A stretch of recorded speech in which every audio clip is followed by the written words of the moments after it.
usaping ito ay may makausap tayong isang content creator na nag-positive sa undetectable HIV. Pero bago yan, panoorin po muna natin to.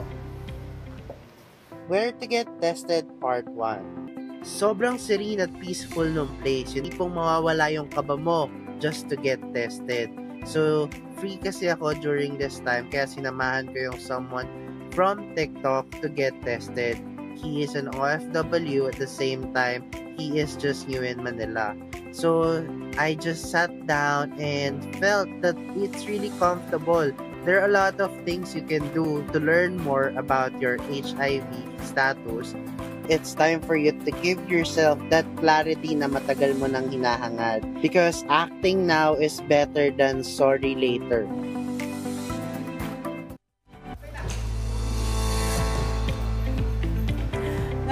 Ngayon naman, Fee, makakapanayan po natin this morning si Lawrence Edelbert, isang content creator na nagbabahagi ng kanyang journey living with undetectable HIV. Good morning! Good morning, Rise and Shine. How are you po? Okay naman. I hope okay ka din, Lawrence. This is Profi together with Chino. Maaari mo bang ibahagi sa amin kung paano mo natuklasan na meron kang HIV at paano nagbago ang iyong pananaw sa buhay mula noon? To be honest, nung simula nung 18 years old ako, it's way back 2013 pa ako was diagnosed with HIV. So during that time, I'm still a student and it's really hard for a student to be diagnosed with HIV. So during those times, syempre, dreams have fallen down and hindi ko alam kung ano yung gagawin ko because 2013 is the era where HIV is not the main topic or main point of conversation. So, during this moment, talagang worry talaga yung naramdaman ko during those times. Nabago niya yung pananaw ko in living life kasi syempre, being diagnosed with HIV, it's hard to communicate with other people, lalo na during the time na itinatago pa siya. So, yeah. Okay, paano nakaka-apekto ang pagkakaroon nito sa iyong pang-araw-araw na buhay? Although sinabi mo nga na medyo nahirapan ka to accept this during the start, pero like now, how do you live with it na parang part of your life na? At first, ang una ko lang talagang ginawa is continue to love yourself. In this way, I understand the point of HIV and how will it affect my life. Pero sinimulan ko rin kilalanin yung sarili ko talaga. Like, what are my likes and what things that I can do despite of living with HIV. Sobrang nakapekto siya at the very start because syempre, people without knowledge might hinder your success. So sometimes they tend to discriminate or they tend to not go with you. But during those times, I more focused on loving myself. Kaya siguro this time and moment, I don't care what other people say about me. While I'm undetectable and I cannot infect and I'm healthy. Alright, syempre, totoo naman talaga, no? Talagang wala tayong pakialam dapat sabihin ng iba because we're going to live our life and we should really love ourselves. Pero we want to know also, personally, no, sa iyong personal na pananaw, ano ang ilan sa mga karaniwang misconceptions o stigma na nakapaligid sa HIV na nilalayon mong tugunan sa pamagitan ng iyong social media contents?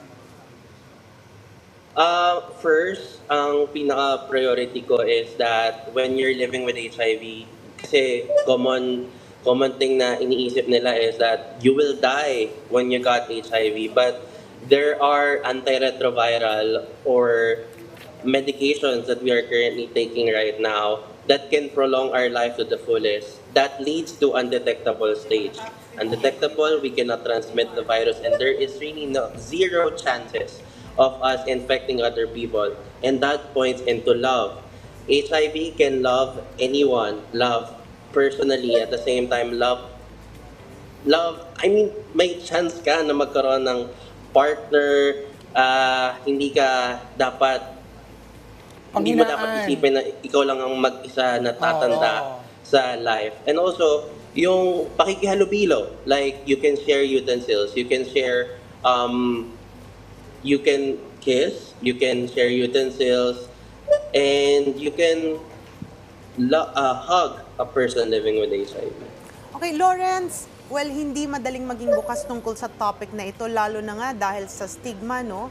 Ano ang nag-udyok sa'yo na maging isang advocate o lumikha ng mga contents tungkol dito? At paano mo inaasahan na makakaapekto ang iyong content sa iba?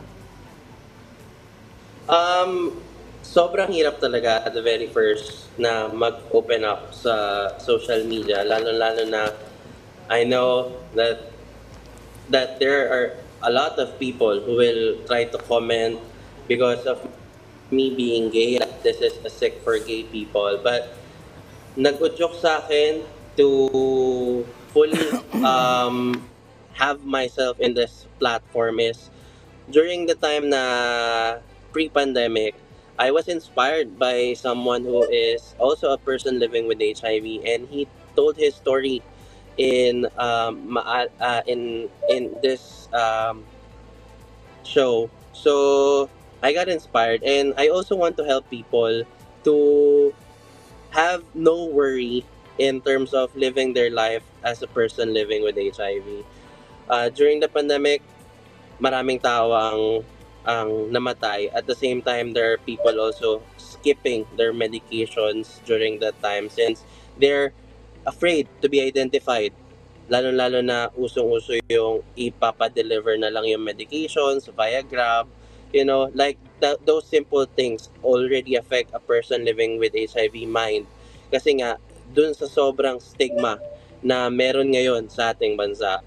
And me, being vocal about my HIV status, inspire other people to live their life to the fullest. And with all those comments that are good, that keeps inspiring me to do more. To share this kind of topics with other people, no? And of course, talagang inspirasyon ka para sa amin sa iyong tapang na bahagi sa amin at tungkol sa iyong karanasan sa pagkakaroon nitong undetectable HIV. Maraming salamat sa pagpapaunlak sa amin, Lawrence, and more power to you. Thank you so much. Ingat po.